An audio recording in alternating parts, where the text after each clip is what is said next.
Hi everyone, and welcome to the Real Talk podcast, hosted by me, Daizy Gedeon.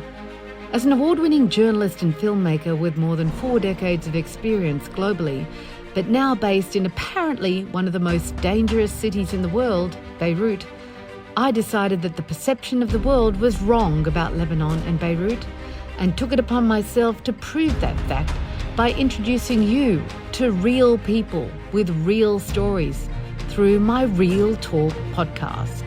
So expect to be surprised, illuminated, entertained and educated about Lebanon and the Middle East through this series. Every episode will take you on a journey into the homes, heartland and highlights of a diverse range of people, from locals to foreigners and artists to activists, and unearth the timeless secrets and stifling syndromes that keep this once jewel of the Middle East paralysed, whilst at the same time untamed and unashamed. So thank you for joining me, and 1,000 blessings to those who also support me through your generous donations. It is only through the assistance of people like you, who expect the media to provide a level playing field, an unbiased discourse, a free and fair point of view, that my team and I are able to continue to seek the truth, produce these reports and share them with you. So click on the donate button below and send whatever you can afford to help keep those stories coming. And please remember to follow me on YouTube by hitting the subscribe button and all my social media platforms. And if you like the podcast, then please tell your friends about Real Talk or share the link. Wouldn't the world be an amazing place if we all amused ourselves with more of the truth and less of the propaganda? I think so. Thank you for your faith and support.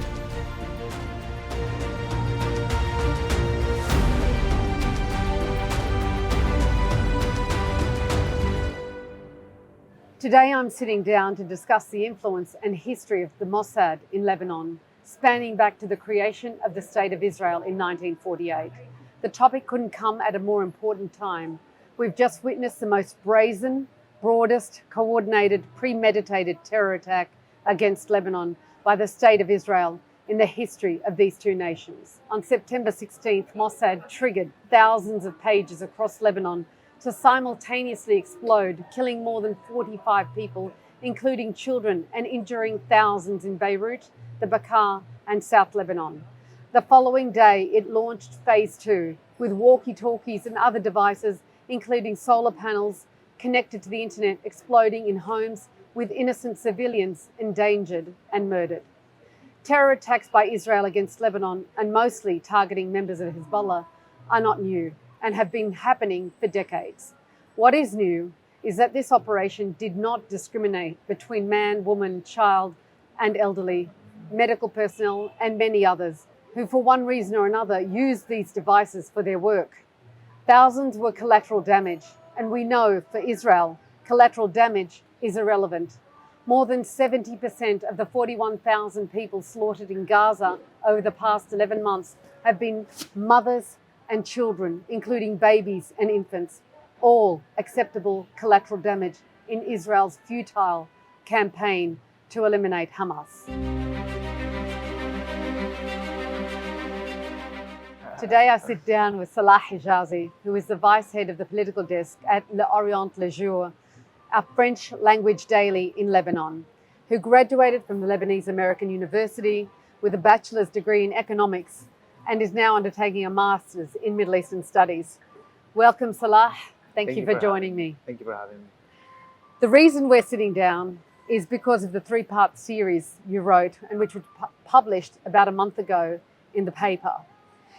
And it couldn't have come at a more opportune time.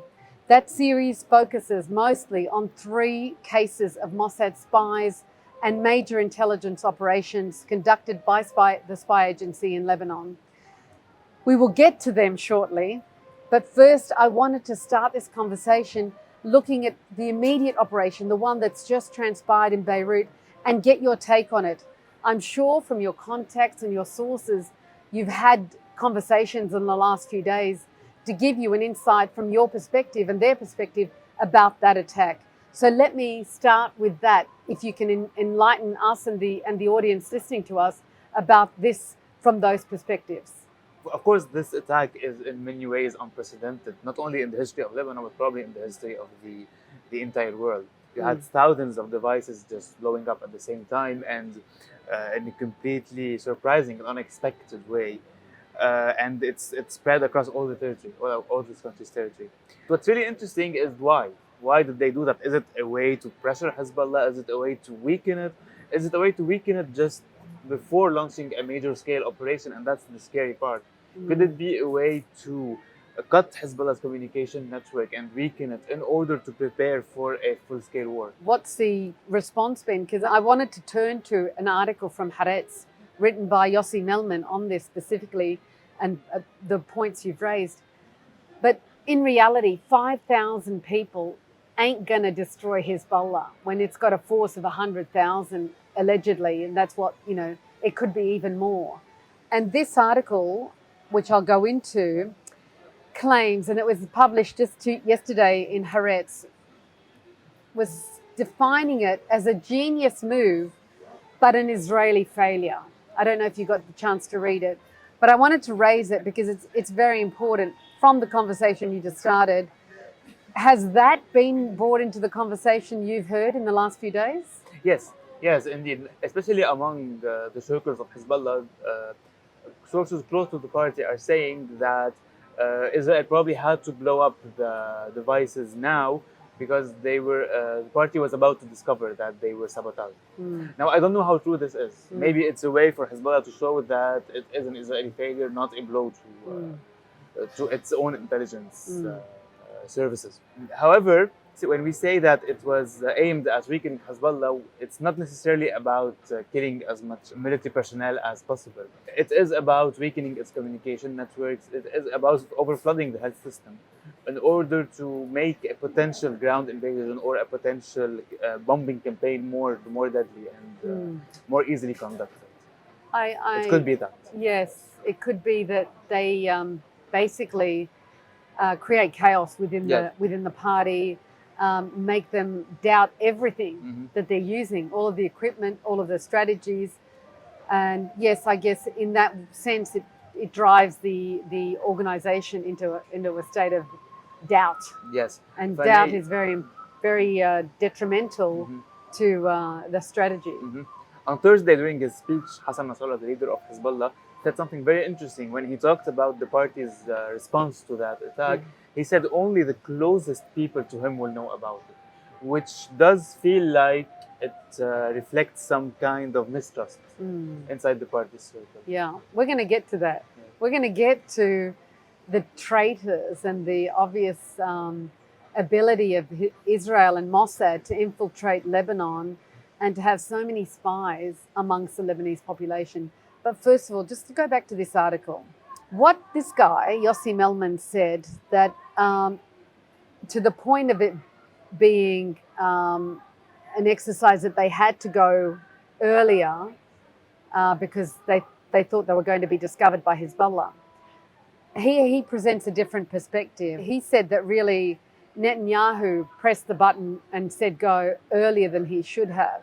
And this is why, because what he states is this should have been a game changer for Israel, for Mossad. Operations of such breadth and depth are intended to be a weapon of ultimate surprise. They were a surprise, but they can only be used once. Once it's used, the methodology is exposed and precious intelligence asset is burnt. The operation should have been just the opening shot of a larger campaign which would begin immediately. It didn't happen, and the element of shock and surprise of this unique tool was wasted. That's from the Israeli analytical perspective. And it said, one can assume that planning and preparing the Hezbollah pages and radio devices operation, which in intelligence parlance is known as infrastructure operations, took a considerable period of time, probably many years, even a decade. And this is normal for Mossad. Mossad and Israeli intelligence units from Shin Bet to all the Aman do think long term. They're not short term. And based on past precedent, Mossad had used front companies for missions intended to penetrate, poison, and damage enemy systems and equipment. Now, with this one in particular, they said that Mossad had created a front company in Hungary, which put Hezbollah off, completely off track, because Hezbollah, along with its Iranian counterparts, were conducting counter-espionage investigations and trying to ensure that they were cautious about what might happen.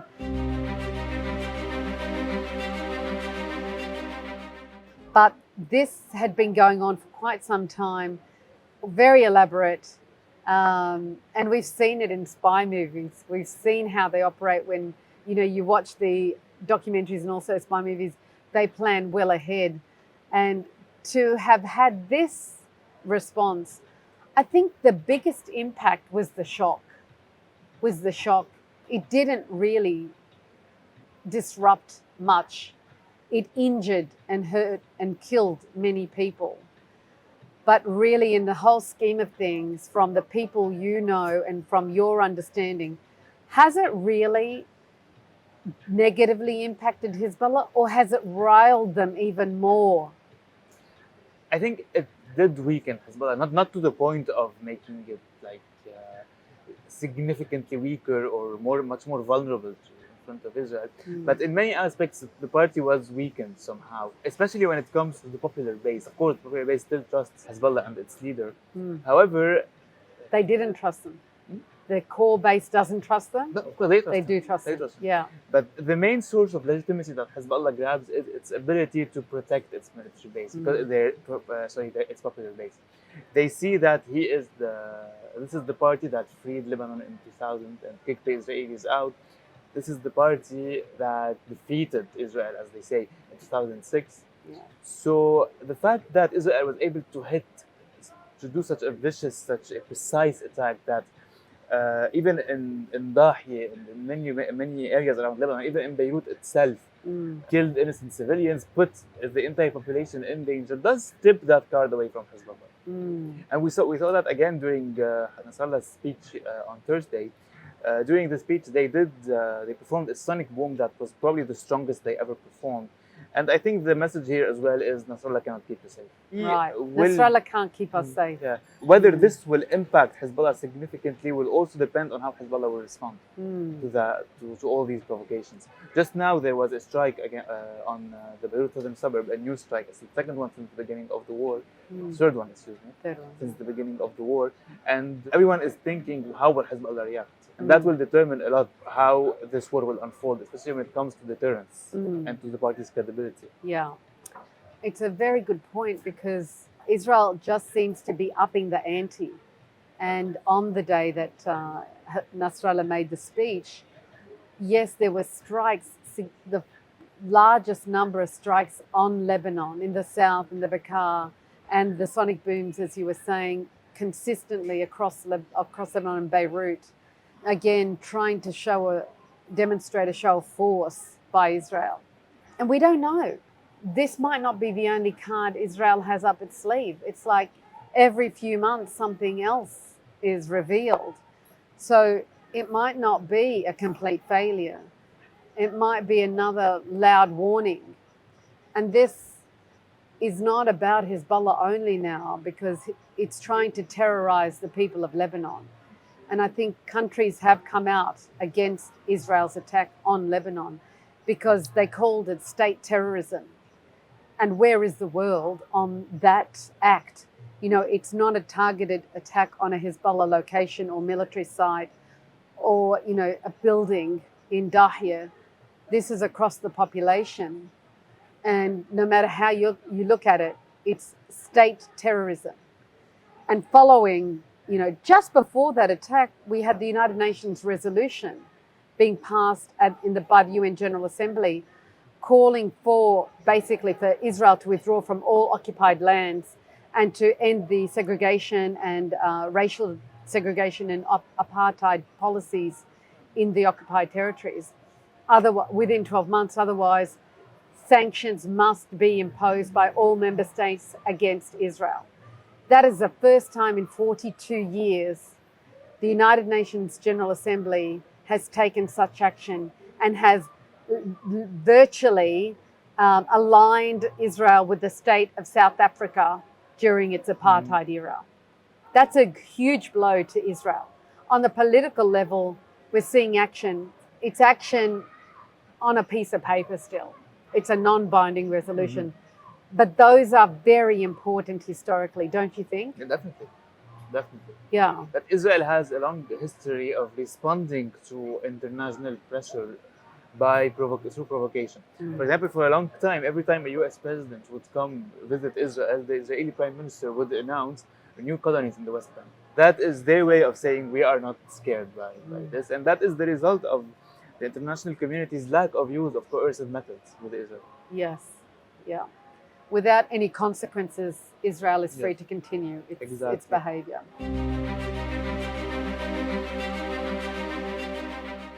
So let's move back into Mossad in Lebanon.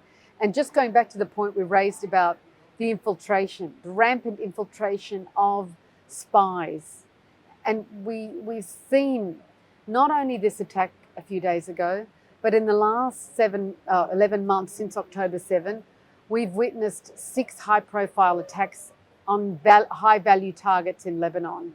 We had the first one with November 22nd, Lebanon Independence Day in 2023, with 5 people, all from the Hezbollah's elite Radwan force, killed in a strike at a meeting barely anyone was aware of.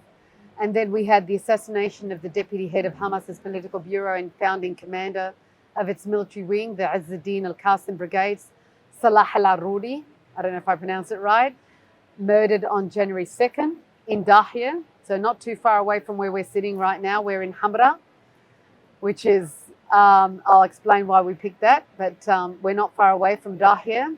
You to go into a little bit of these and the knowledge you might have of them. The third attack was against Wissam Tawil in January as well, in Kharb Salem on January the 8th. That's down south. I think that was in a car he was driving. Again, we'll go into that a little bit just because he changed cars 3 times to avoid. But obviously somebody had placed a tracker on him. It couldn't have been on his car. It must have been on his person, on his body somehow, or on something he was carrying, for them to be able to track him 3 times, 3 cars. Nabagh Ahmad al-Kadiri, the head of the leader of Hezbollah's resistance brigades in Farsh Buba in the south, again killed by an Israeli attack on a neighbor's house. In April this year, Mohammed Sarour, a prominent figure and financier of Hamas, we want to go into that story that you know a lot about when you were doing your study. And then the most recent one on July 31st, Fuad Shukr, a very, very high profile senior Hezbollah commander, targeted in his apartment in Harat Hareik. Let me just go into that one for a minute. I don't know if I've got this right, but the readings I've done on Fuad Shukr is that apparently he received a phone call from Mossad or Israel telling him to abandon his apartment, evacuate his apartment because there's a direct attack coming. And he went upstairs and they told him to go to the roof, and they were able to then target him much easier and on the roof of his building. I'm not sure if that's true, but that's one of the stories I've read about him. We don't know for sure the details of the assassination process, but we know there's a phone involved. Some people are saying his wife called him. Some other people are saying a neighbor called his wife and asked her if he was home. There's also the story you mentioned. So really, there's a lot of stories going on, and most of them point towards a phone call. Yeah. That's what it takes in order to locate the person. To make sure. The Israelis are even able to locate their potential targets through their vocal records. They have they use voice artificial recognition. intelligence. Yes, exactly. Voice recognition of recordings that they have from. Someone actually told me that they were able to get a voice recording of Saleh al-Aruri because he had a conference months earlier about the Islamic resistance, and that led them to identify his. And someone in that conference must have recorded his voice and gave it to them. Yeah, for example, that's theory. There's a spy. These all are theories, Yeah, we're talking about the spies in Lebanon, but before, all of these attacks lead one to definitely believe that there's Lebanese spies across the country handing over this intelligence to Mossad and to Israeli intelligence. Just to go back to the Mahmoud Sarour story that we were talking about before, can you go into that for me? Because you seem to know a lot more about it, and the fact that he'd been found in a villa in Beit Meri, I believe, murdered. Just tell me what you know about that story and how spies must have been involved to have given him away. Yes. So apparently, Jour, who is considered the finance person of Hezbollah, was helping people in Lebanon, Syria, and Iraq conduct money transfers and escape sanctions. But he was sanctioned in 2019 yes, he was sanctioned because he got discovered. Yes. Moving money from Iran to Hezbollah, moving money to Hamas, Yes. or just within Lebanon, to Lebanon. Apparently, what the investigation found is that some lady called Zainab called him and asked him to help her get a transfer from Iraq. And the transfer did happen, and he did hand her the money, and everything went just fine. So that was a way to build a trust relationship with him, because Zainab was actually a Mossad spy. Right. So the second time she calls him, she tells him, "Look, I'm in this villa in Beit Meri. I have a transfer, please come." He comes and never gets it. Right. He comes there. She draws him to the building, exactly. a villa in Beit Meri, Exactly. which is in the mountains above Beirut. He's tied, he's tortured, he's shot in the legs and interrogated. They leave his body behind, but they clean everything. They use chemicals to clean their fingertips, and they leave with fake passports, and that's the end of it. Escape. Do they know how long he'd been there? I don't know. Because it's interesting to wonder how long he'd been interrogated, because he must have given up some information, right? Could be. Yeah. Yeah. So he was shot in the leg in order to pressure him. And, to torture him, to give him information. Right.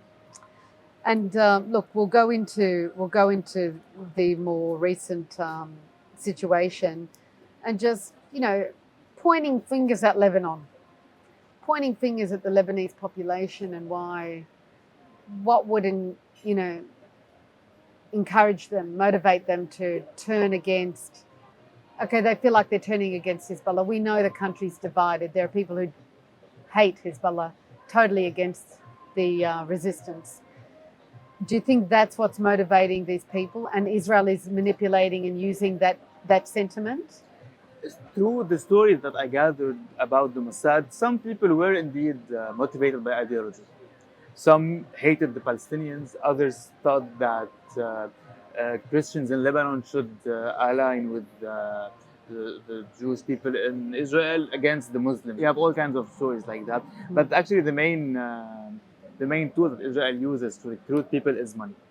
For example, recently it was discovered that a nurse in one of the Hezbollah hospitals was arrested for spying with the Mossad, for the Mossad. Right. And it's fascinating because they were able to locate that guy by sending ads about money. Like this post, if you want to get a chance to win $500, for example. And they thought that he would engage really with these posts, and they identified him as a potential spy because he clearly needed money. Right. So they contacted him, they promised him thousands of dollars, and he agreed. Wow. Was he Hezbollah or just Shiite? Apparently, his father was killed during the war. Wow. His father was a Hezbollah member. Right. And when was that? When was that arrest? That was a few weeks ago. But this has been going on for a long time. Yes. Other incidences of arrests by Hezbollah in February, where there were 6 Dutch nationals who were arrested in the southern suburbs of Beirut, who were found with military-grade weapons and advanced equipment, and also a Spanish national in Al-Kafat area in the suburbs. I don't know if you know about them, but doing our research, we found out about these. He was filming, taking pictures with his mobile phone, claimed to have been lost, as they all do, needed to share location with information so his friends could come and pick him up. And over the last 2 years, the Information Division of the Internal Security here in Lebanon have also arrested 20 agents working for Israel. So money is a major motivation.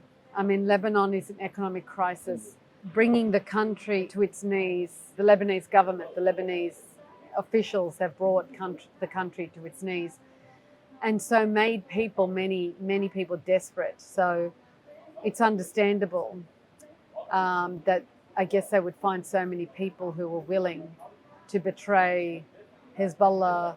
But in essence, do you feel that they're not only betraying Hezbollah, but they're betraying Lebanon? Probably most people would say that, indeed, even people who are very opposed to Hezbollah would say that, indeed, if you are helping a foreign government against citizens of your own country, you are betraying the country. Yeah. I find it a betrayal of the nation, because this is one thing. Like when you open the door to such activity, there's no limit to where they'll go. And yes, they might induce you right now and seduce you to work against Hezbollah, but if they have something on you, they can manipulate you against any person, and even the national interest of Lebanon. And that's where I think that's traitorous. Once you become vulnerable to an enemy like this, you're in the hands and they can do whatever they want with you. And we've seen that throughout history in many countries where you have spies. They use you for whatever they want. It rarely goes well when you cooperate, especially with Israel. We have a story that I wrote it in my pieces about this guy who helped Israel for free, just for ideological reasons.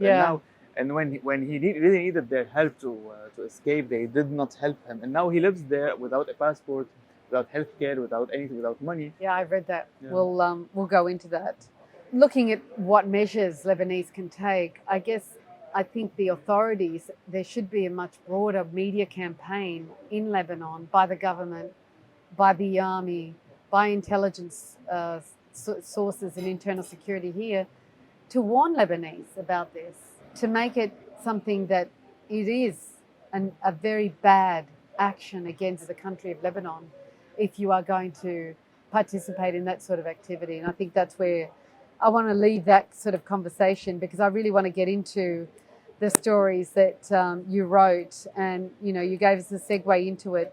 We hope you're enjoying this latest podcast, and just wanted to remind you to subscribe to my YouTube channel or wherever you get your podcasts so you never miss an episode. And if you believe our work is worthy, then please support independent journalism and free speech by clicking on the button below and giving whatever you can afford. Thanks again. Now let's get back to the podcast. Looking at it, there are 3 parts to your story. As you told me earlier, the 3 months of work that went into writing your feature for L'Orient Le Jour, Mossad's, influence and role in Lebanon. Just give us a background, because let's get into the meat of that story. Why did you do it? How did it come up? And just let's go into that flow. After the assassination of Mohammed Jour, I was talking with my editor, Rita, and we were saying, this is such an interesting story. We should probably look back at previous operations because there's many of them. And she agrees, and we end up writing one piece about many operations that the Mossad did in Lebanon. Yeah. And we ended up with this huge piece of 17,000 characters. And she says, it's interesting, but it's enormous. And she even said that she slept halfway. So she said, no offense, it's very nice, but it's enormous. You have to divide it. And we agreed that it would be better to divide it into episodes, with each operation being one episode. So we selected some of the most interesting ones, and we wrote one episode for each. Yeah. At first, we were hesitant because series tend to die out slowly. Like the first one would work very well, but then the numbers would start falling, because people would get bored or people would want to look for something else. But we ended up choosing this, and we were actually very happy we chose this format because it did succeed. Yeah, it did succeed. You had readers that followed the actually series. The most successful one was the third. Yeah, it built up. Yes. And I guess that one is very interesting. But let's look at the first part, Shula Cohen, the Pearl of Israel, they called her, or Tel Aviv of the Mossad, the Pearl of the Mossad. She's got a very interesting story. Definitely. Tell us about Shula Cohen. Shula gave me a lot of inspiration because the main idea was to write a political piece, about the Mossad, talking with security sources, with politicians, asking them, how can the Mossad infiltrate Lebanon? But then when you look at Shula's story, you realize it's a very personal story. It's a story of despair, of abandonment, of boredom, of sex, of connections, of money, and even of love. because she ended up falling because her lover was a Lebanese spy. Yeah. So, I love the ending. Yeah. So you realize that you really cannot write it like a normal story. You have to write a narrative. You know, it's like fiction. Yeah. So I read her memoirs and I read biographies about her, and I really wanted to understand Shula. Like, what was she thinking? She was a convinced Zionist. She was an Argentinian Jew who came to Jerusalem, made her dream come true, and then her parents tell her, "No, you're going to Beirut to marry this rich Jewish guy in Beirut." And for her, that's Betrayal. the worst thing that could happen, leaving the land that she says is the promised land. So when she goes there, she still wants to help. She wants to help the Jewish militias in Palestine create the state that she dreams of. And she sends a letter to the Jewish agency telling them, "Hi, my name is Shula. I live in Beirut and I want to help you." And her husband is also very well connected. He's a, Yes. he's an aristocrat. He has a lot of influential people who come to his home, and that's where she overhears something. Is that Yes. right? She overhears people talking about a military operation that is being prepared in the south against Jewish militias, Right. and to help the Palestinian resistance. Right. So she says, "I'm going to tell. I'm going to tell the Jewish agency about it." And they give her a first assignment after they receive her message, and she succeeds. She is pregnant, but she still crosses the border to help a Jewish immigrant get out of a British ship and go back to Haifa. Right. Yeah, that was her first test. And when they see how well she succeeded, they say, "We're going to recruit that lady," and they do. And then she conducted many operations. Most of her type of operations, were they helping people or sending information? What kind of help did she provide them? Her mission was basically to protect Israel and to populate Israel. Protecting Israel implies getting info about any military operation being prepared, especially in Syria, more than in Lebanon. Yeah. And populating Israel means helping Jewish immigrants cross the border. Right. That was her main job. Right. And she got found out though when President Fuad Shahab established the Deuxième Bureau when he came to power in 1958. He was suspicious, and Lebanon didn't really have an intelligence unit at that time. Yeah, he built the counterintelligence apparatus in Lebanon. Yes. But what's interesting is that she was discovered in a corruption investigation, not in a spying investigation. Right. There was this employee in the finance minister who was suspected of corruption. They looked into his phone calls, and they discovered that he was talking with this lady, and they were really interested by the questions that she was asking and the answers he was providing. So they say, "This is suspicious. We need to see what's going on." And they send a guy, one of their agents. They tell him to seduce her, and he does, because she's living in this loveless marriage with this guy that she even calls him a clown without a smile. And when she discovers this guy who was here to seduce her, she falls in love with him.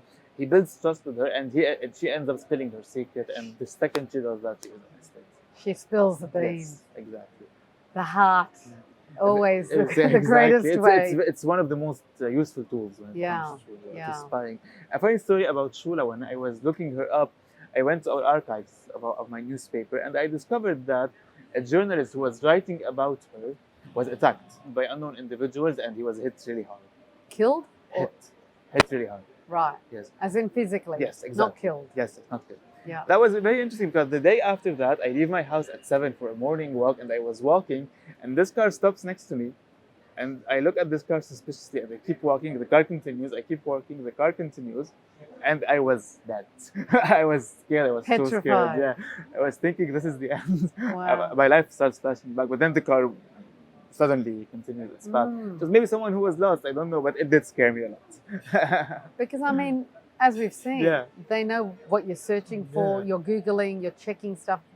If you're suddenly looking up Shula Cohen and you're, why is this person interested in Shula Cohen? Yes. Yeah. I mean, even though she's long gone. Yeah, exactly. But maybe it's leading to uncovering other spies. Be careful. You never know. So she gets found out and she's gone, but she was probably the most one of the most effective spies for Israel in Mossad in Lebanon.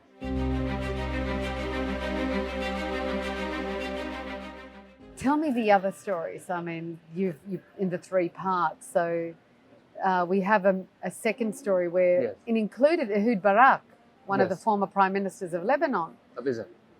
I'm sorry, of Israel. Yeah, Freudian slip. So Ehud Barak gets dressed up as a girl. He comes across in a boat with, I guess there were how many? 6 or 8?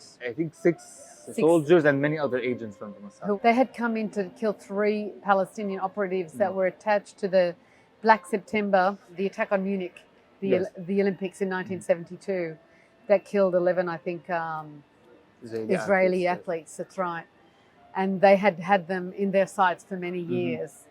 And so these 3 guys were living in Lebanon at the time. Tell us about that story quickly. They were living not far from here in Verdun, which is like 2 minutes steps away. away. Yes.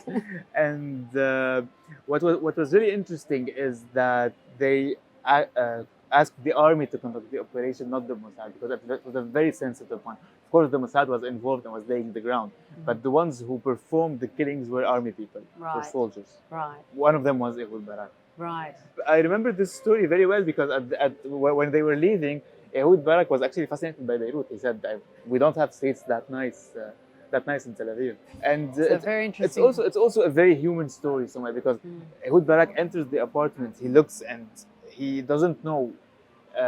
Should he look for documents? Should he kill? Should he run? You know, it's also there's a lot of emotions in this part as well. And the work that preceded it also involved working incognito, spying on these people. And they actually sent a woman and they put a camera in her handbag. And she would just walk around the city and spot very precise information. At what time does the light come off? At what time does the light come on? What time do they leave? What time do they come in? Where are the bedrooms? And she has to do that discreetly and away. But she ends up compiling this information, sending it to the Mossad, and the Mossad says, "Khalas. We know We got now a plan. have what we need. We can attack." And they come in at night, Yes. undercover, a boat just, Yeah, pretending to be tourists. hey? Yes. Well, actually, one of the Mossad people who was preparing also the ground for the operation pretended to be a British tourist who is interested in fishing, Yes. and he would leave very, very, very late, come back even at dawn Yes. with a bucket of fish that he bought, Yeah. and he would tell the hotel people, "Look, I fished this." Just so they wouldn't suspect, like, why Yeah. is this guy leaving so late? Distract them. Yeah. Exactly. I read that. Yeah, That's true. distract them with the smell as well. Yeah. Yeah. Of course, you've got to be convincing. Mhm. But they had 6 agents, 3 dressed as women and 3 dressed as men and pretended to be lovers. They're walking up. They go past Lebanese police, Yes. gendarme, and the police don't pick up on them and they continue to the building. They go up, they blow the front door open, go in, and Yes. Ehud Barak has to kill. Yeah. And then they quickly, like within half an hour, Yes, the they're out. operation is done. And what's really interesting is that at the same time, another operation was conducted in Sabra and Shatila, but this operation was not discreet. Purposefully, it was Distracting? a violent operation with explosions in order to distract everyone. Right. So everyone was looking at the camp, but no one was looking at what's going on in Verdun. Yeah. Smart. Yeah. It's very smart. Yeah, I was going to tell them why we're sitting here in Hamada, which is, downtown Beirut, the heart of Beirut. And it's also the heart of the spy network, global spy network. During the 70s, Hamada Street, which is one street parallel to where we're sitting, had every spy agency in the world. I mean, when I was studying Lebanon, the Middle East, and the war, and just my studies in Middle Eastern studies, every spy agency had an office in Beirut, in Hamada, and they would use the cafes as their meeting spots, and they would exchange and do deals, exchange intelligence, and that's why I wanted to sort of give us a feel of sitting in a that's a good cafe, idea. sitting in the Who environment. knows? Maybe we have some. I'm sure we've got spies around us. You never know. Yeah.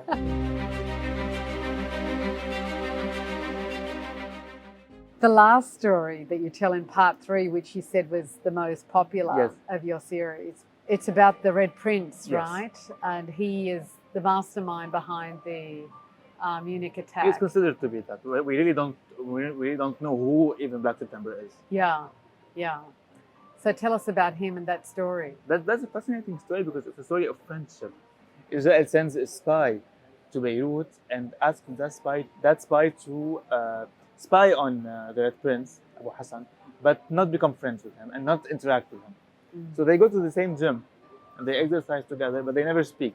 But then one day, Abu Hassan, being the typical Oriental man he is, goes to D, the spy, and tells him, "My friend, you are not exercising well." Tries to help him with his exercise routine. And then they become friends. But D contacts the Mossad and tells them, I broke the rule. I'm talking to that guy now. And they say, take advantage of this, turn it into an opportunity and try to get more intel about it. They even consider blowing up the sauna, where after every session of exercise, Abu Hassan goes and sits. But they realize that it would probably create up collateral damage. And Israel just had, for the first time in its history, a right-wing government. So they were like, we don't need that right now. We're already in the gray zone internationally. We don't need that. So they continue searching. And I think the Mossad stopped trusting D completely because they sent other spies as well to track Abu Hassan Saleme. And they end up finding the route he takes every morning, and that's how they kill him. There's a lady, right? Yes. Erica Chambers or something? Exactly. Yeah. She pretends to be a humanitarian worker. Yes. You know? And she feeds cats, she helps Palestinians, no one could suspect her. And she's only living like, a few blocks away. Exactly. Like building blocks away. She could see to his apartment. Exactly. She has eye contact. She has a telescope she uses. I watched a documentary on her in particular. I know you referenced it too, and I found that series very fascinating. But she's the one who gives him the nod because she has to monitor when he leaves, when he comes back, the timing. She's the one who hits the button. But it's actually D who gave them the information of the route he takes every day. Right. And in an interview he does later, he says, I hesitated, If he gives that info, the guy is dead. Yeah. But then he says his famous sentence, he could be the kindest man in the world, he is still a terrorist. Yeah. So, of course, I'm not condoning this, but he in D's eyes, he could be a friend, but he remembered that his job was to kill him because he considers him a terrorist. Yeah. And that's very true. And this is the way anyone who attempts or premeditatedly wants to kill somebody has to justify it in their mind to kill somebody.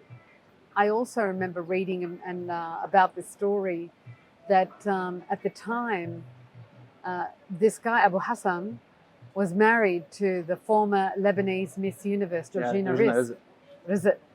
And she lived a very, open and lavish lifestyle. And he was also very open and very public in everything that he did. But he was also well connected to the former president, President-elect Bashir Gemayel. He was considered a friend of nearly everyone, despite the fact that the Palestinians and the Kata'ib were waging war against each other. He had friendly relations with the Kata'ib, with Christian militiamen, and even with the CIA. Yeah. That's why he thought he was untouchable. Well, that's right. And I, in my research, I think you wrote about it too, but the Red Prince was given advice to be very, very cautious, not to move around by both CIA and Bashir Gemayel. I don't know about the CIA, but I know that Bashir Gemayel sent him a message. Yes, I know that one. But I also, from other research I've done, the CIA operative really liked him too. Yeah. And was telling him, don't move. Be very cautious. Yes. But I guess it was his destiny. Yeah. Also, he was sure he was untouchable. He had this. Invincibility. No one can do anything to me. Yeah. And even in one of the interviews, he said the 3 Palestinian leaders who were killed 2 blocks away from my house were killed because they were not careful enough. But this will not happen to me, That's overconfidence. Yes. We see that a lot in the world, actually. And especially Lebanon, we've seen so many political assassinations, from the biggest, Rafiq Hariri. If he can't be protected, no one can. Yes. Honestly, that was the biggest shock for all of us.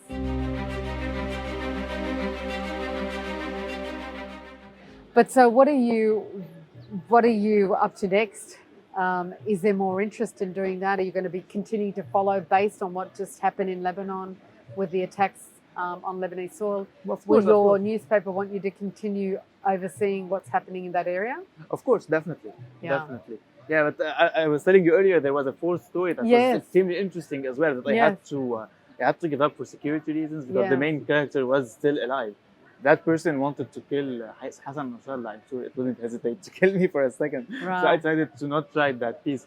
But yeah, there are a lot of stories like that, and of course we have to be careful for our own security. Yes. But yeah, there's a lot to write on that topic. We'll keep following it, definitely. I didn't want to go into that just in case of security, but I mean it is fascinating that you have this information, but for your own safety, the guy's still alive. Yes. You've got to be very cautious. Exactly. Is it worth the risk? Exactly. And I guess not. I mean, yeah, but this is an entertainment product more than it is information. These are stories that are publicly available. Yeah. So the main goal was just to provide readers with some kind of entertainment and education. Yes. So it's not like I got the scoop of the year and I was hiding it for security purposes. Yeah. But I think the main thing about writing a story, and a good story, is the amount of research that goes into it and how you bring the story together. Because, people have written books, there's libraries of information, but being able to concisely bring it together into, as you said, an entertaining piece that people will find fascinating to read and at the same time learn about a topic is what's most important. So congratulations on that. Thank you. And keep us posted. But yes, is there anything in the wings you want to tell us about that you're investigating that might be of interest about to people? Secret services? No. Right now I'm looking at why the Hezbollah fighters who are killed in the south are less and are more and more young. Like you have people born in 2008, 2003, 2006, and that wasn't the case during the first weeks of the war. And it seems to be, for example, the result of some kind of military adaptation done by both Hezbollah and Israel. Hezbollah might be trying to protect its older generation of fighters who have more experience, who have more responsibilities, and Israel is hitting in a much more random way. It's no longer hitting very precise military commanders. It's hitting every car it sees. It's hitting Yeah. I mean, look, I was supposed to be going down to the south tomorrow to have a look around. I've been quite concerned to go down the south because of the randomness of Israel's attacks. And the opportunity came up to go down with a friend of mine whose village is near the border. It's a Christian village. Not many attacks upon that village, and well connected. And they said, we have to let the Israelis know, basically, the Lebanese army. Through the UNIFIL. Yeah, through UNIFIL, exactly, that we're coming down. But they've also decided not to go down this weekend because it's unknown what's going to happen. It's very unpredictable. We've seen the rise in Israeli attacks on Lebanon, the bombing a couple of hours ago again in Dahir. It seems that it's not stopping. It won't succumb to international pressure or any condemnation, and so everyone needs to be on their best guard, including myself, because I'm hoping that I'm going to be around for a lot longer to tell people, especially outside Lebanon, what's going on here. So thank you for this fascinating conversation. Thank you. Great work, and we commend you to stay safe and keep us posted. You too. Thank you very much. Thank you. Thank you for tuning in to another episode of Real Talk and experiencing firsthand the real stories told by real people. I hope you found value and meaning and encourage you to subscribe to my YouTube channel or wherever you get your podcasts. Your ongoing financial support is vital to our ability to continue delivering these stories, so please remember to click on the donate button in the description, giving only what you can afford. I spent my whole life giving my time, money and skill to serve human rights and social justice causes, and I know it's not easy to keep giving selflessly. But this work is important because the mainstream media has failed to live up to their obligations. So we need to step up, speak up, or we're no better than them. I believe by tuning in to this podcast, you are someone who wants to know the facts and the truth, so you can independently decide what to believe and what not to. My job is to deliver that information. Yours is to place a value on it. Whatever you decide is humbly welcome. Thanks again, and see you on the next episode of Real Talk.